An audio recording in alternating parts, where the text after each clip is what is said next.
আসসালামু আলাইকুম, সবাই কেমন আছেন? আশা করি আল্লাহর রহমতে অনেক ভালো আছেন। আজকে আপনাদের মাঝে অটো মিশুক গাড়ির ছোট্ট একটা আমি কাজ নিয়ে আসছি। হয়তো আশা করি ভিডিওটা দেখে আপনাদের অনেক উপকার হতে পারে। আশা করব ভিডিওটা ফুল দেখবেন। তো আমরা কিন্তু মাঝে মাঝেই গাড়িওয়ালা ভাইরা আসে বলে, ভাই আমাদের আলো চলে গেছে।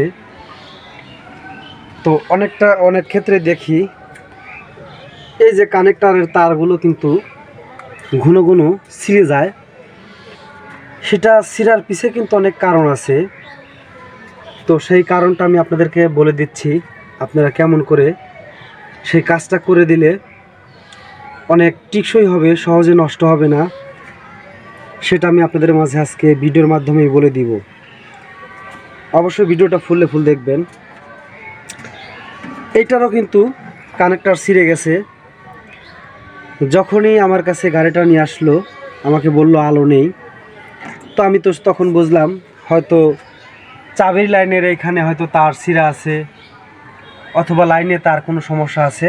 আর না হলে কিন্তু আমাদের বোঝা শেষ, আমাদের ব্যাটারির কানের যে কানেক্টরগুলো থাকে সেইগুলোই নষ্ট হয়ে যায়। তো এখন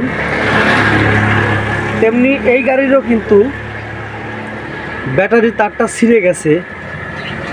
অর্থাৎ এটা কিন্তু লোড করে কিন্তু নষ্ট হয় নাই।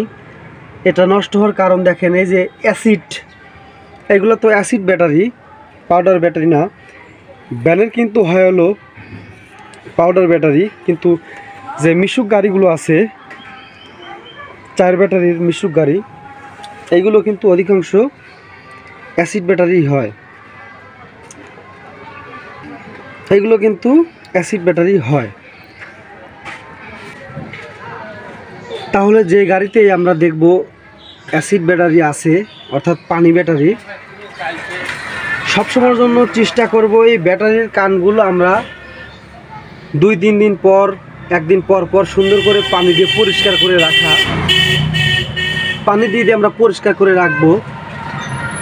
এবং যখন আমরা ব্যাটারির কানেক্টর লাগাবো, যেমন মেরিল আছে, মেরিল যেটা মুখে ব্যবহার করে, মেরিল যদি পারি সেই মেরিলগুলো আমরা সুন্দর করে এই কানেক্টরের গোড়ে ইউজ করব।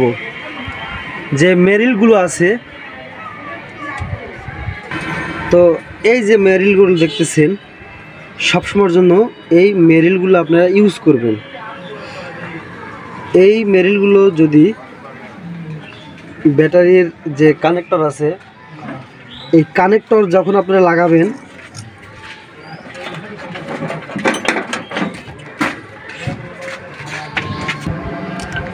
তো এই কানেক্টর যখন আমরা লাগাবো এই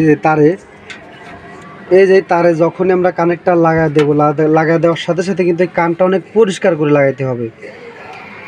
এই কানটা অনেক পরিষ্কার করে লাগানোর পরে এই যে কান দেখতেছেন, কানের সুন্দর করে চারি সাইডে কিন্তু আমরা মেরিল দিয়ে দেব। মেরিল দেওয়ার পরে এই কানেক্টরের এক সাইডে একটু মেরিল দেওয়ার পরে কিন্তু এখানে আর তুতে ধরবে না, এখানে কিন্তু তুতে ধরবে না। তো আপনারা সবাই মেরিল ইউজ এখানে করবেন, তাহলে আপনাদের কিন্তু কানেক্টরগুলো আর ঘন নষ্ট হবে না। আশা করি এইভাবে কাজ করলে কিন্তু যারাই পানি ব্যাটারি ইউজ করেন, আপনাদের ঘন কানেক্টর পচে আর ছিঁড়ে যাবে না। আশা করি এইভাবে আপনারা সবাই কাজ করবেন। সবাই ভালো থাকে।